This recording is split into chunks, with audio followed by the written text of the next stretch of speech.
Selamat malam, Bapak Ibu semuanya. Shalom. Malam, shalom. Ya, kita bersyukur boleh bertemu kembali di malam ini dengan sehat, dengan sukacita semuanya. Kita akan mulai saja Bible Study kita malam ini. Saya ajak kita semua untuk berdoa, mohon pertolongan Tuhan. Kita satukan hati, kita berdoa. Tuhan, kami mengucap syukur untuk malam ini Tuhan, untuk pertemuan kami, meskipun secara virtual, kami boleh Tuhan kumpulkan dengan sehati untuk kami bersama-sama hendak belajar firman-Mu Tuhan. Kami rindu Tuhan, Engkau boleh hadir, menguasai hati dan pikiran kami. Tolong kami untuk kami boleh mengerti kebenaran firman-Mu, dan biarlah Tuhan sendiri yang boleh berbicara dan menyatakan kehendak-Mu bagi kami.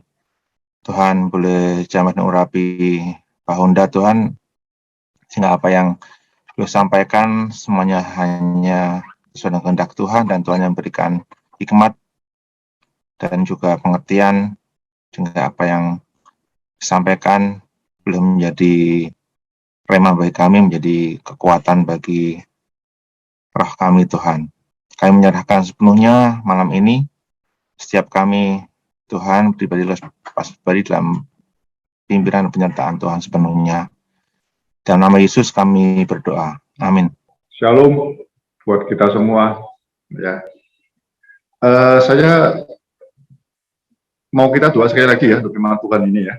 Baik, mari kita berdoa.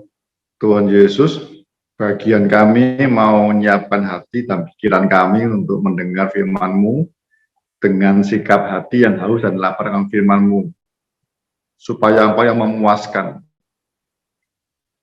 Bagian-Mu mengurapi setiap kami, beri kami roh hikmat dan roh wahyu daripada-Mu, supaya ketika kami mendengar firman-Mu, Roh Kudus mengurapi dan mengajar kami untuk kami bisa mengertinya dalam nama Yesus. Beri iman, beri keberanian dan takut akan Allah, supaya kami mau bersama dengan Roh Kudus, kami mau menjalankan melakukan firman ini.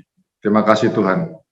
Kami serahkan waktu sepenuhnya tangan Tuhan, singkapkan wahyu ini, kalau tidak sepertinya kami sia-sia belajar membuang waktu beberapa jam ini. Terima kasih Tuhan.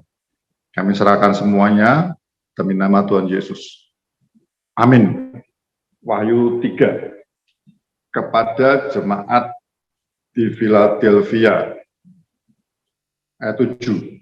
Dan tuliskanlah kepada malaikat jemaat di Philadelphia. Inilah firman dari yang kudus, yang benar, yang memegang kunci Daud. Apabila ia membuka, tidak ada yang dapat menutup. Apabila ia menutup, tidak ada yang dapat membuka. Ya. Saya mau mengawali dengan Philadelphia. Ya, Philadelphia itu artinya kasih persaudaraan. Ya, dari kata philea, ya, dan adelpo, ya, gabung Philadelphia.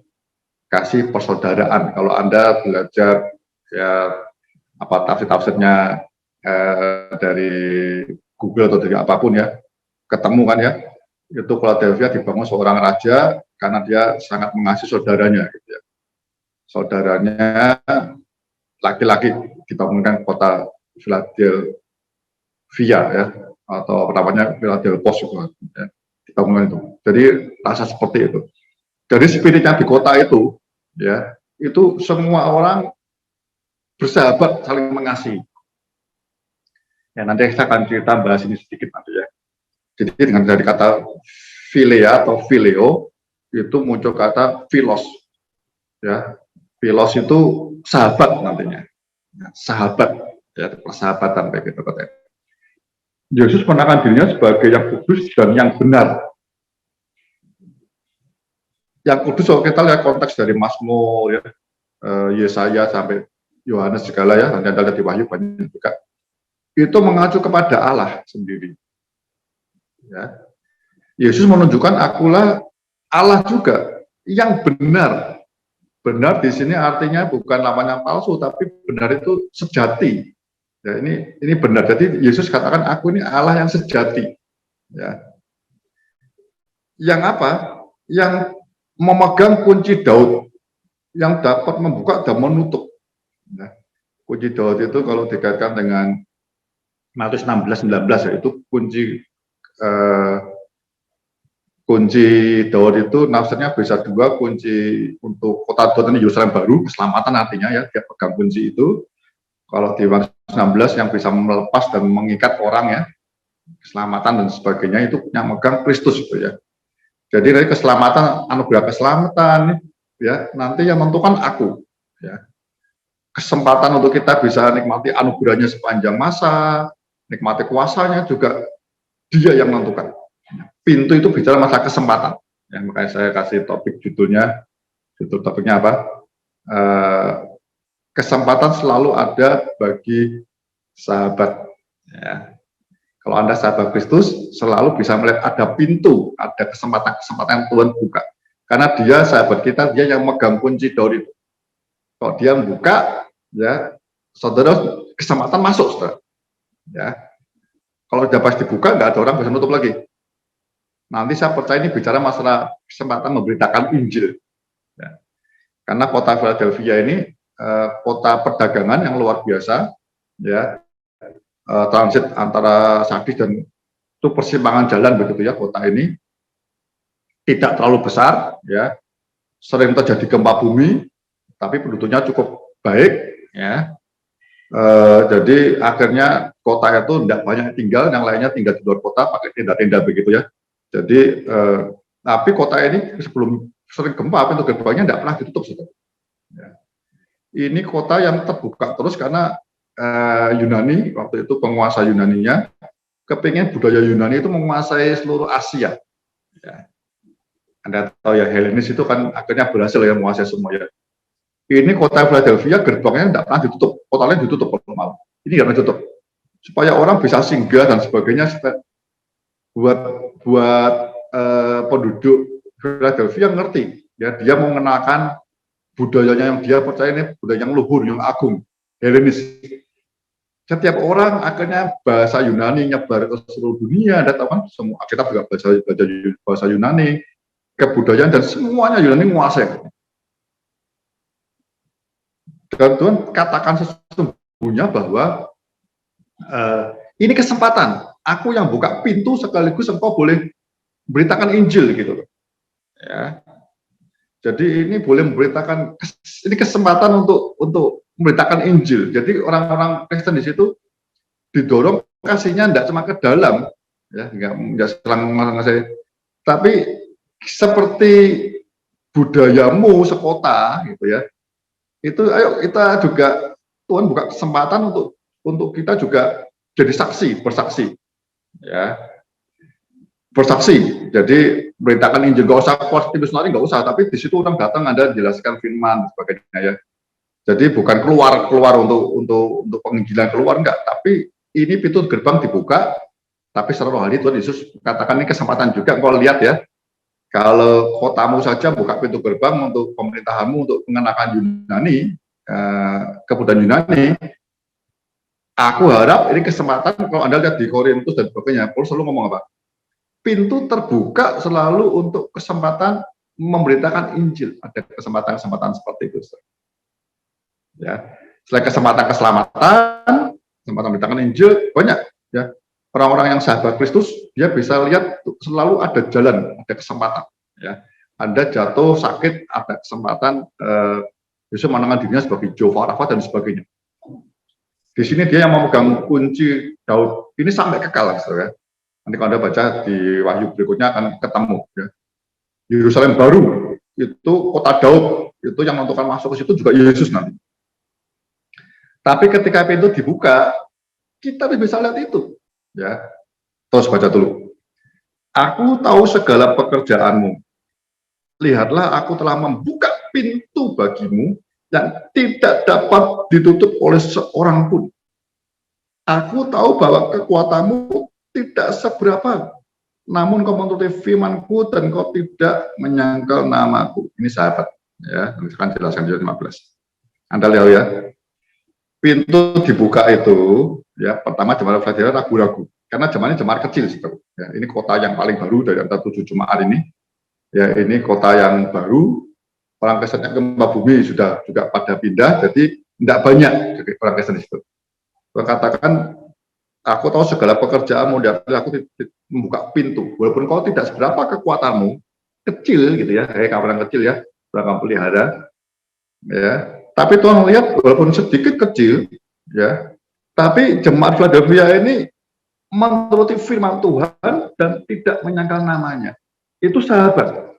Mari kita lihat Yohanes 15. Sahabat itu mentaati firman Tuhan, beda dengan hamba. Tapi saya mau kupas dulu ini ya.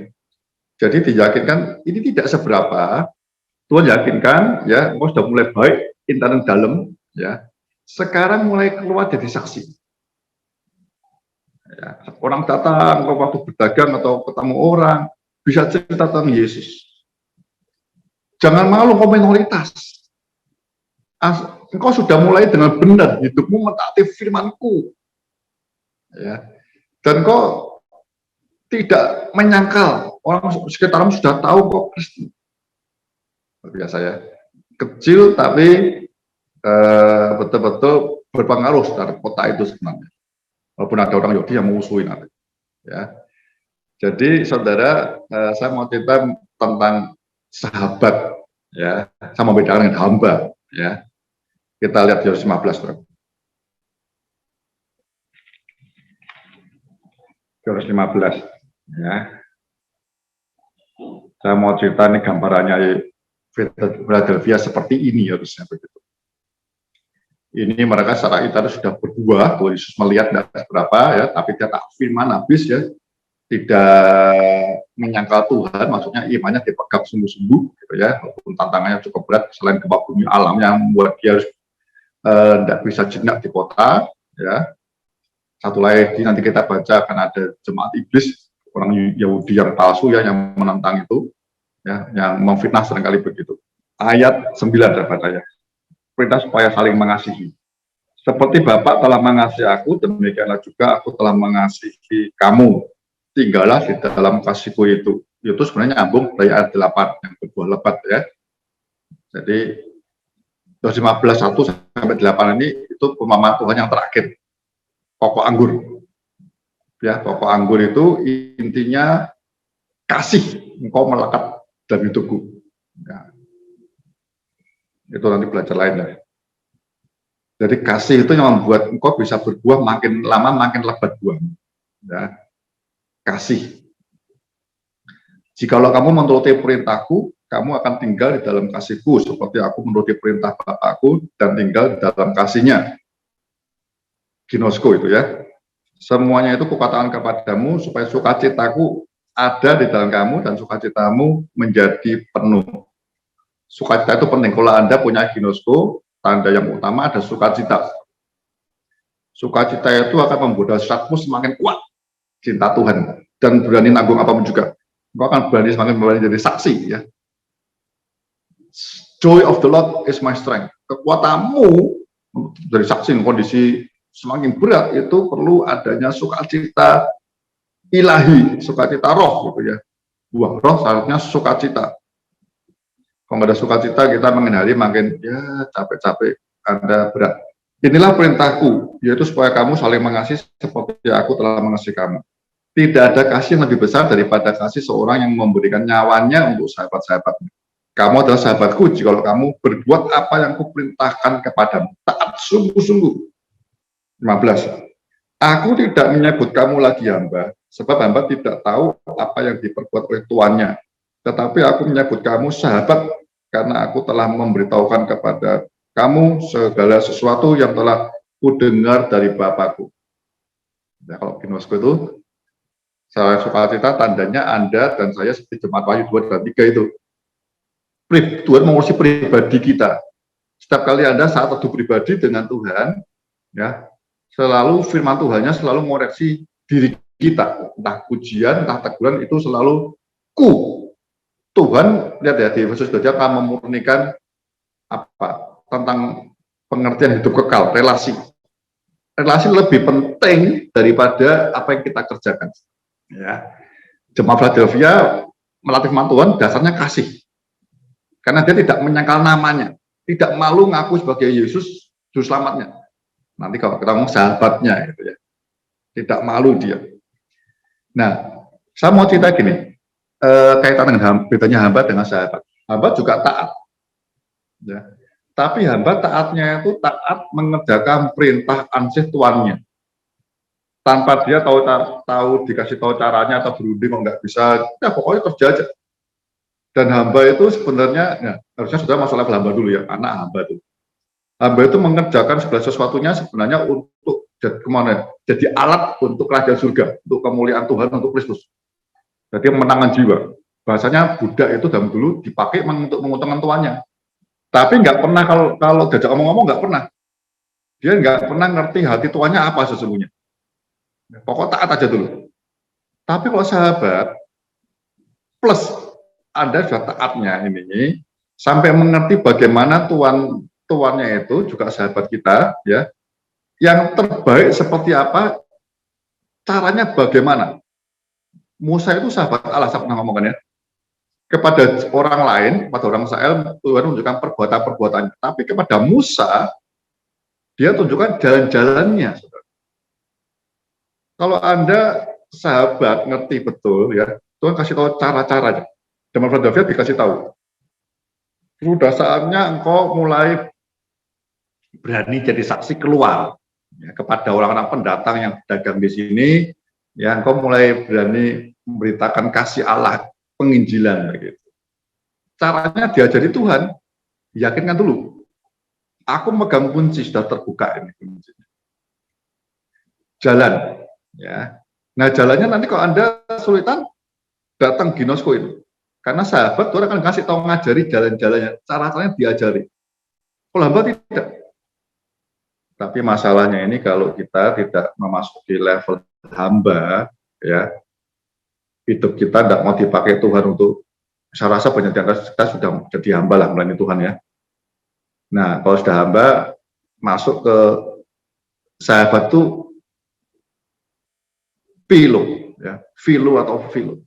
Dari kata filio jadi philo, ya, sahabat. Kasihnya ya tidak agape, tidak apa-apa. Anda kalau lihat di Yohanes 5 ayat 20 juga begitu. Kasih ya, Bapak kepada Yesus juga kadang pakai kata filio, gitu ya. File atau filio, enggak selamanya agape. Nah, itu bisa selang-seling gitu ya. Tapi level sahabat ini, file atau filo ini kasihnya, itu sudah ngerti cara Tuhan, kita ngerti caranya melakukan firman Tuhan bagaimana. Taatnya itu karena mengasihi, bukan taat karena Tuhan dan hamba lagi. Saudara kok ngerti itu kekuatanmu. Sama sampaikan lagi ya.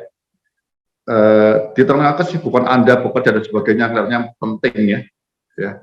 Nah, saatmu kan, ya saya kadang tuh iri kalau orang-orang sekuler gitu ya. Orang-orang seperti itu kerja itu kalau mau meeting urusan usahanya atau apa ya, urusan kehidupan sehari-hari, urusan keuntungan, duit dan sebagainya itu malam-malam berangkat dia. Ya, saya ingat suatu cerita sekolahnya Pak Peng Calvin itu ya, itu pendetanya siapa namanya itu, yang pimpinannya itu kan biasanya ada pendeta itu. Ya. Ada suatu saat depannya Pak Dipontong itu rumahnya, itu sekolahnya ada di Kemayoran, yang tahu Jakarta itu, ada di Kemayoran.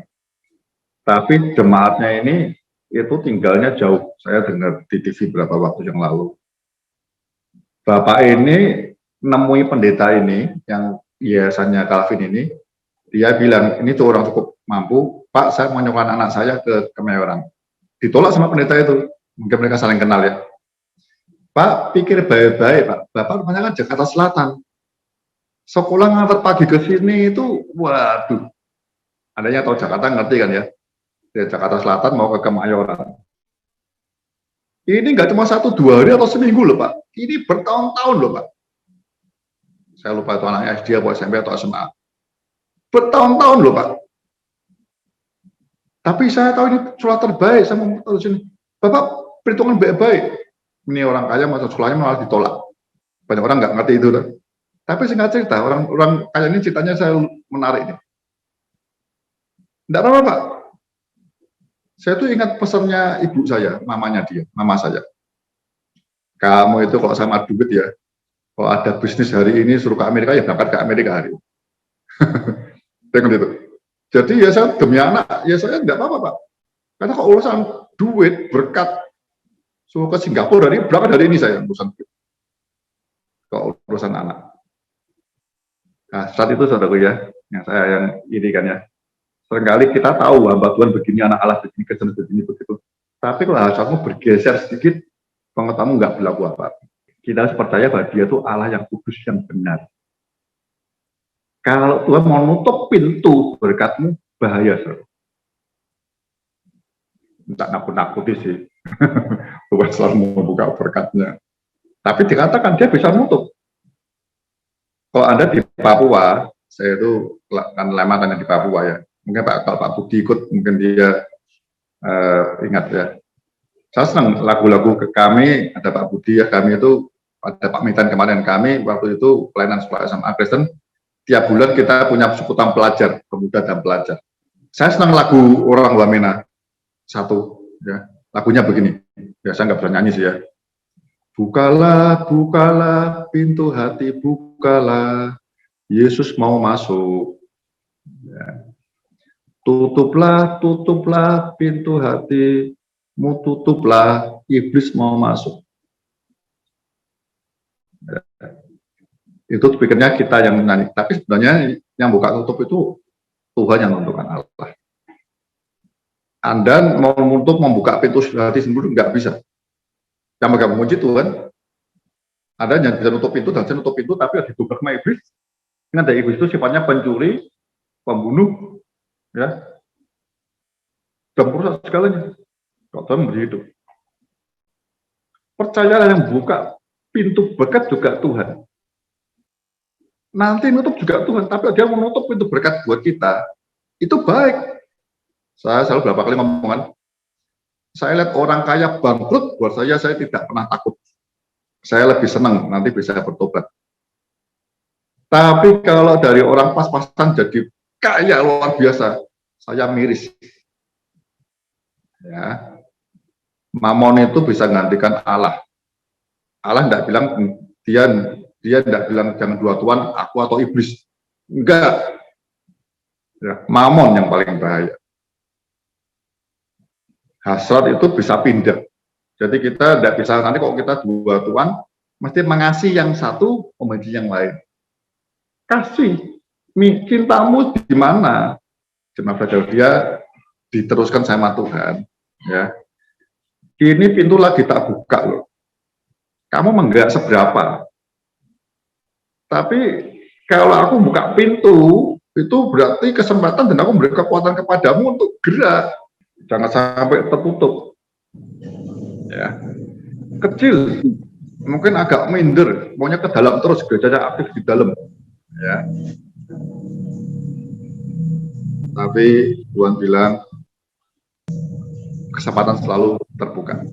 Hanya sahabat yang punya ginosko sama Bapak Saudara Kudus yang selalu bisa lihat pintu terbuka walaupun kecil, saudara. Tapi kalau kita nggak mau mengasihi Tuhan, firman Tuhan, ya, pintu dibuka selebar apapun juga, kita nggak bisa lihat. Melihatnya masalah. Nah, masalah kalau kita, aduh Tuhan, jatuh Tuhan, nah baru ingat. Nah, masalah itu dibuat Tuhan supaya kita ngerti. Berapa kali ya bertobat balik ke Dia. Banyak orang kena masalah berat cuma duduk diam, tidak balik ke Tuhan, nggak cuma orang nungkan ya.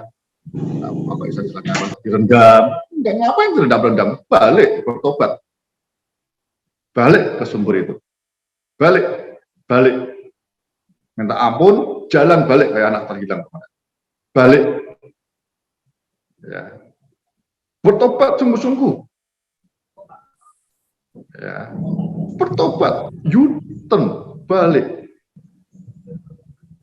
Yang bisa melihat pintu terbuka hanya sahabat. Karena Tuhan beritahu ya, tadi Yohanes 15 ya, Philadelphia, Philia, itu kok sahabat, Philo. Ya. Ketika kita berdiam diri, buka Alkitab dengan firman Tuhan, minta Roh Kudus ngajar kita, ya, kita akan ngerti banyak hal ada bersama.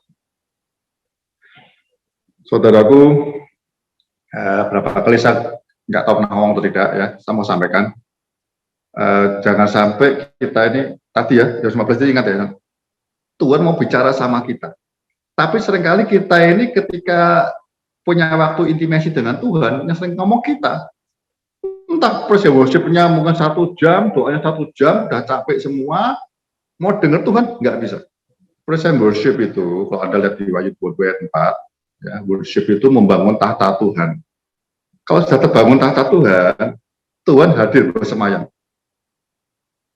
Kalau Tuhan bersemayam, Tuhan mau apa? Mau berfirman kayak Yesus sama Maria. Seringkali orang bangun tahta tok, Yesus mau datang, dia mau ngomong, orangnya tidur. Karena jiwamu puas dengan pujian itu. Ingat aja, Lucifer itu dulunya pemimpin pujian penyembah. Dia menggeser orang-orang yang tidak ngerti firman, digeser pujian penyembahnya sampai jiwamu puas ya, tapi puas dengan pujianmu, penyembahmu, seolah begitu. Oke lah, itu benar, bangun tahta. Tuhan hadir, kita tidak mendengar dia. Doa sama, doa kan kita ngomong tuh sama Tuhan. Mulut cuma satu ya. Bagaimana kita bisa dengar Tuhan ngomong kalau mulut kita diam? Nah, itu siapa sahabatnya bilang, siapa doanya nggak macam-macam. Doanya cuma satu tuh kayak Maria, Marta sama Lazarus. Tuhan, Lazarus yang kau kasih sakit, titik. Berhenti. Nggak, sembuhkan Tuhan, dalam nama Yesus sembuh. Nggak banyak-banyak ngomong. Titik, serahkan ke Tuhan. Karena kita persahabat, kemudian terbaik. Nyawa pun dia berikan. Jemaat Philadelphia, kasihnya mau disempurnakan, saudara. Nggak cuma intern, eksklusif. Tapi didorong Tuhan, ini pintu tak buka loh. Seperti Yunan ini loh. Kotamu kan pintu gerbangnya nggak pernah tertutup. Karena pemerintahmu kepingin budaya Yunani menguasai dunia. Sama, Yesus ingin menguasai dunia. Kalau hari ini konteksnya, pergilah kamu ke seluruh bangsa, jadikan semua bangsa murid. Ya.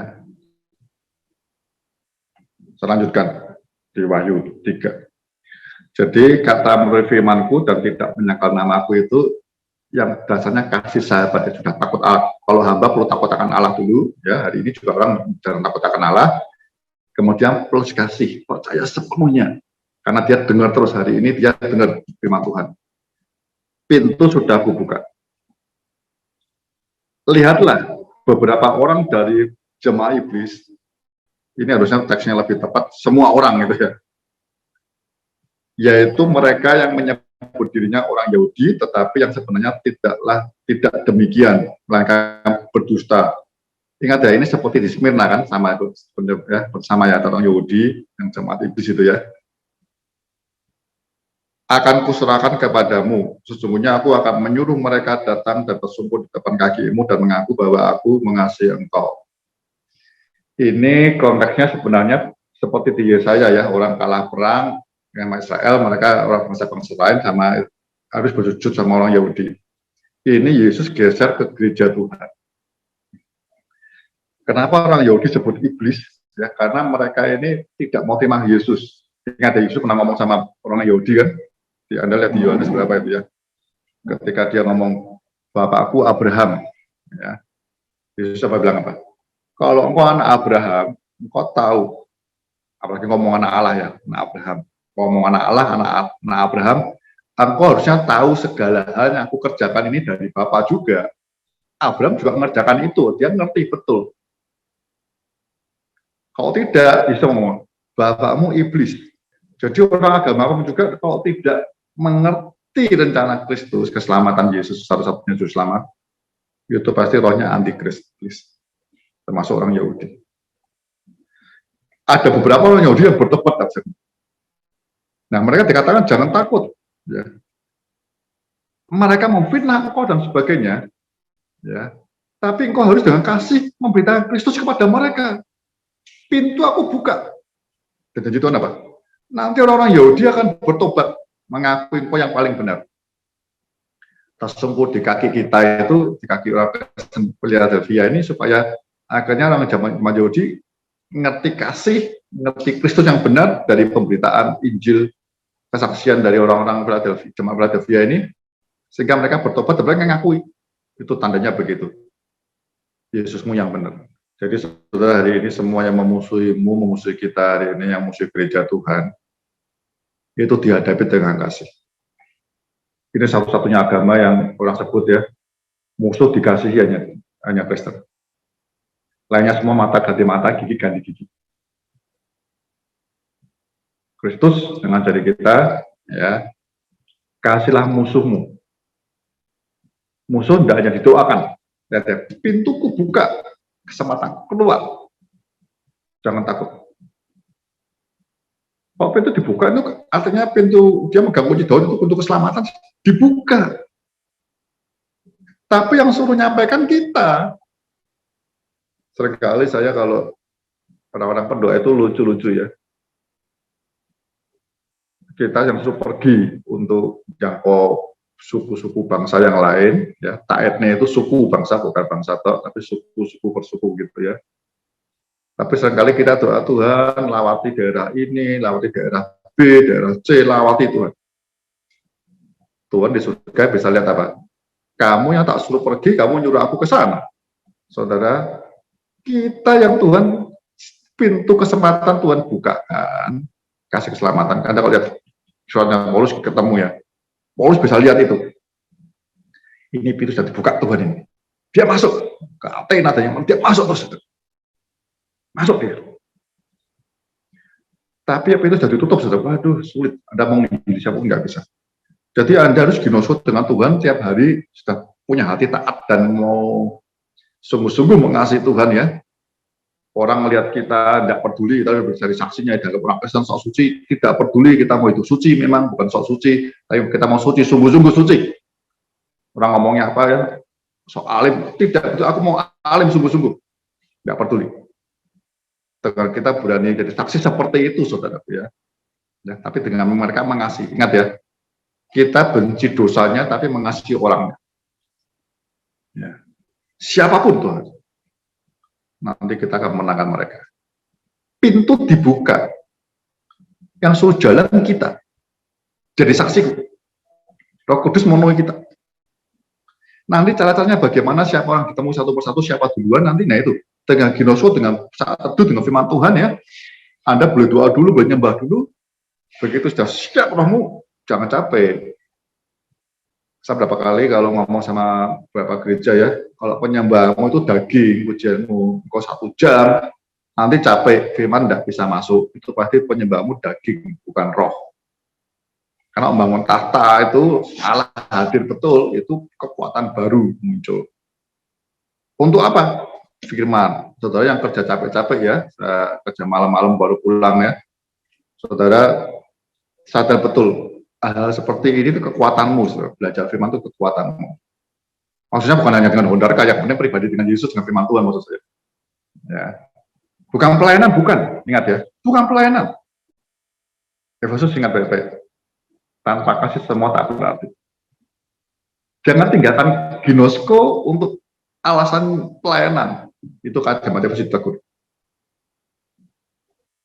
Ya, saudara. Orang Yahudi yang memusuhi dia, jemaat Philadelphia yang kecil, tidak seberapa, tapi sudah tahu firman Tuhan, sudah berani dari saksi, sudah hidup benar di dalamnya, suruh mulai keluar jalan. Pintu aku buka. Keselamatan sudah untuk orang Yahudi. Dengar dia. Tangkap Wahyu 3 ini. Jalan keluar. Kita lanjutkan. Karena engkau menuruti firman-Ku untuk tekun menantikan aku, maka aku pun akan melindungi engkau dari hari pencobaan yang akan datang atas seluruh dunia untuk mencobai mereka yang diam di bumi. Ini ya, ini eskatologinya, saudara. Ini akhir zamannya. Ya. Nanti akhir zaman sudah tahu di kitab Matius 24 mulai sampai nanti semua kitab Wahyu kita akan tahu ya. Akan ada masa pencobaan besar. Yang saya bilang ujian di situ ya. Yang kemudian saya cerita, kemudian tangkap itu ya. Jadi semua soal sudah dibocorkan Tuhan di sini. Kalau lihat teksnya Matius 24 ya, kan ada gempa bumi, perang, kelaparan. Kalau ditambah konteksnya Lukas, plus penyakit sampar hari ini, pandemi, kelaparan. Itu semua kan terjadi. Dikasih tahu soalnya. Jangan sampai hari pencobanya datang, pencobaan ujiannya datang, kita jatuh. Ya. Setelah itu kelompok pertama selesai, muncul kelompok kedua. Nah, mulai menganiaya gereja Tuhan. Mulai dari kasih sama ngedingin, kedurhakaan, dan nanti Anda punya anak, kan kedurhakaan nanti. Kalau Anda hari ini, ya, saudara yang punya anak hari ini tidak kau siapkan imannya sama dengan engkau, ya, mengasihi Tuhan. Jadi saya mau sampaikan hari ini, teman 24 ya, ulang sedikit ya. Jadi soalnya diberitahukan, kelompoknya kedua ini mulai masuk ke gereja Tuhan. Ya, ada pemberontakan, kasih semangat dingin, anak orang tua dan sebagainya. Ya. Sampai akhirnya nanti aniaya buat gereja Tuhan. Antikris mulai bekerja. Ya, Anda lihat di Wahyu nanti ya, ketemu semua kelompok. Itu ada pencobaan di situ. Makanya Tuhan kasih tahu bocorannya hari ini. Saudara belajar baik-baik firman, jangan sambil santai dengan baik. Anda punya waktu pribadi, ya pasti buat rekamannya itu untuk Anda bisa dengar kembali. Jadi please tolong Anda yang saya banyak lihat teman-teman saya anaknya aduh orang tuanya mengasihi Tuhan tapi anaknya tidak. Ya Pak Riko pernah ceritakan anak-anak muda ini saat teduh aja sudah nggak berat. Iya dong sulit teduh ngomong apa. Sekarang tuh budayanya beda dong. Ya Anda dengan musiknya jedak-jeduk semua yang mau glamor semua pergi-pergi, diam di rumah nggak bisa. Habis pelan-pelan tarik budaya yang mulai hirup pikuk, ya keramaian banyak orang, bukan apa retreat sendiri enggak. Gereja Tuhan waktu malam mungkin banyak orang bisa, puja penyembahan banyak rombongan yang banyak kuat rasanya. Tapi diperlukan bukan itu baik korporat ya, kita baca korporat baik. Tapi Anda tahu ya, saya sampaikan ya, orang Kristen itu imannya rombongan, tapi Anda perlu tahu, iblis selalu nyerangnya kita ketika kita alone, sendiri. Dia keliling seperti singa, nyari yang paling lemah, ditemui sendiri. Nah, kalau iman kita korporat rombongan terus, Anda tidak punya waktu sendiri pribadi, waduh. Kalau anak-anak dompleng sama orang tuanya terus, gawat. Iblis lihat, dalam keluargamu, rumah tanggamu yang paling lemah siapa? Kalau anakmu, disikat anakmu. Tugas berat hari ini ya saudaraku. Anda punya zaman anak di milenial ini pelan-pelan ilah zaman bekerja luar biasa. Kalau anak-anak tidak berjumpa pribadi dengan Kristus, ya. Apa sih Kristen? Kristen itu Kristus plus salib, ya. Kristen itu Christ with cross. Sekarang Christ without cross, tanpa salib. Maunya berkat tok, saudara. Dia lahir di keluarga yang cukup enak, mapan ya. Banyak saudara keluarga mapan semua tuh. Kita baca kemarin ya. Apa kemarin? Ya. Jemaat yang kaya itu tuh, sadis. Aduh, saudara. Dia yang nikmati bapaknya ngasih itu. Enggak bisa. Dia harus dikasih tahu pas kelemahan dia, pas dosa, kasih tahu sesungguhnya. Ini dosa, bertobat nak. Sampai dia ngerti Kristus itu kasih, tapi dia maunya kudus. Kemudian kita belajar ya, pakaian tidak boleh tercemar, jaga kekudusan. Anak ini mana jaga kekudusan? Semua hati-hati, termasuk gadget segala. Yang saya bilang kan, dulu Biliam memancing di luar kekristenan, di luar orang Yahudi, kasih gadis-gadis, ya, biar hubungan seks dan sebagainya berhala. Di luar perkemahan, tapi hari ini iblis berada memasukkan dunia di rumahmu dengan gadget. Anak-anak kita pegang dunia. Di sini Biliam ada, Nikolas ada, Isabel ada di sini. Kalau kita tidak bisa mengadakan gereja tok, gereja hanya berapa, paling 1 jam seminggu. Orang tua berperan penting. Masuklah sampai Philadelphia, saudara. Kalau tidak itu, anak-anak kita juga nggak bisa mengasihi musuh, berani jadi saksi, tidak berani hari ini jadi saksi. Saudara ingat ya, kalau Anda lihat ya, Philadelphia, sepertinya gereja Tuhan hari ini, Tuhan mau kita seperti jemaat Philadelphia, dipuji Tuhan. Engkau kecil tidak seberapa, nak. Ya. Tapi engkau tahu firman. Engkau tidak menyangkal namaku. Nggak mau jadi Kristen. Jaga sahabat itu, saudara, punya ginosku. Kalau anak-anak tidak punya ginosku pribadi dengan Kristus sendiri, ya Anda tentunya ngajarilah. Nah, bagaimana saat itu penting sekali, ya. Hubungan saat itu ginosku tidak bisa digantikan dengan yang lain. Persembahan banyak, pelayanan luar biasa, tidak bisa. Itu kayak sebagai Yesus ya. Tidak bisa, cuma sadis ya. Orang bilang kau hidup, sesungguhnya dapat kau mati. Ya. Nanti lihat Laodikia sama sadis itu gerejanya luar biasa. Kalau ini ya mainstreamnya gereja seperti itu. Tapi Tuhan sedih. mati. Tapi kalau Anda mau nggak diteguh Tuhan, mau benar sampai akhir zaman menang, ya seperti jemaat Philadelphia. Ya saudara, saya rasa saya mungkin berhenti dulu di sini.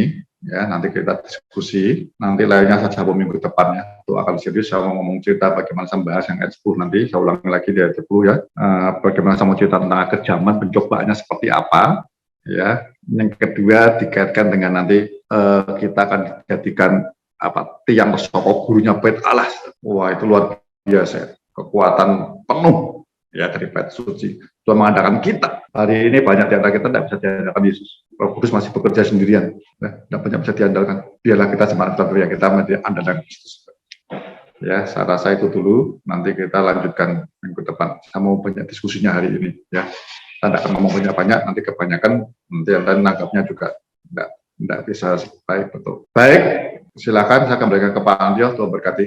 Terima kasih Pak Onda. Baik, kalau tidak ada kita akhiri ya Pak Onda. Ingat ya, jangan lupa ya, saya mau tekankan lagi ya, belajarnya dari hati Tuhan yang mau seperti Philadelphia itu kasih Allahnya itu termanifestasi dari mentaati firman Tuhan ya, dan tidak menyangkal namanya. Ketika sulit tidak sulit, Anda tetap pegang dia, jangan dibuang, jangan disangkal.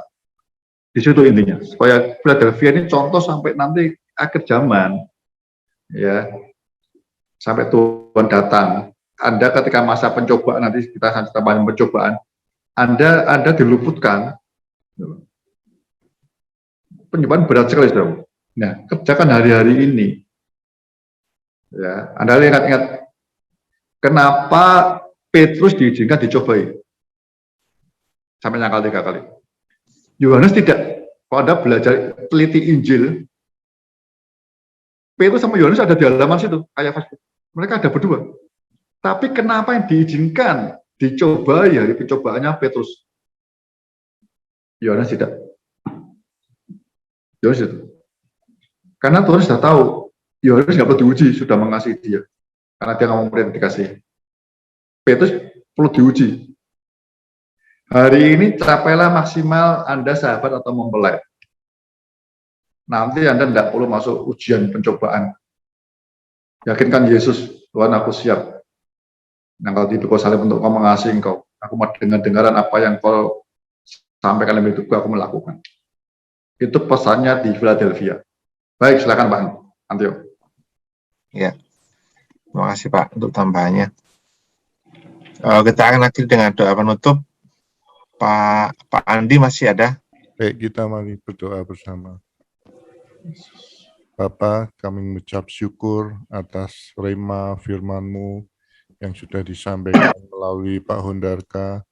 Biar ini kami boleh memberkati kami dalam kehidupan iman kami. Kami belajar menjadi sahabat Tuhan, belajar berjalan selalu bersama dengan Tuhan, mengerti apa yang Tuhan mau kami kerjakan. Amin. Kami mau Tuhan, kami mau lakukan, bahkan membuka diri kami mulai masuk, memberitakan Injil-Mu Tuhan kepada anak-anak, keluarga, bahkan setiap orang yang kami jumpai, karena kami tahu dalam nama Yesus pintu itu ditutup, kesempatan itu akan hilang. Terima kasih Tuhan, memang tidak mudah Tuhan bagi kami berjalan bersama dengan Tuhan di dalam kondisi kami masing-masing. Tapi kami percaya Tuhan memimpin kami. Kami percaya Tuhan memberkati setiap kami. Terima kasih Tuhan, kami mau menyerahkan seluruh anak-anak-Mu yang mengikuti Zoom ini ke dalam tangan Tuhan. Biar Tuhan sendiri berkati keluarga kami juga.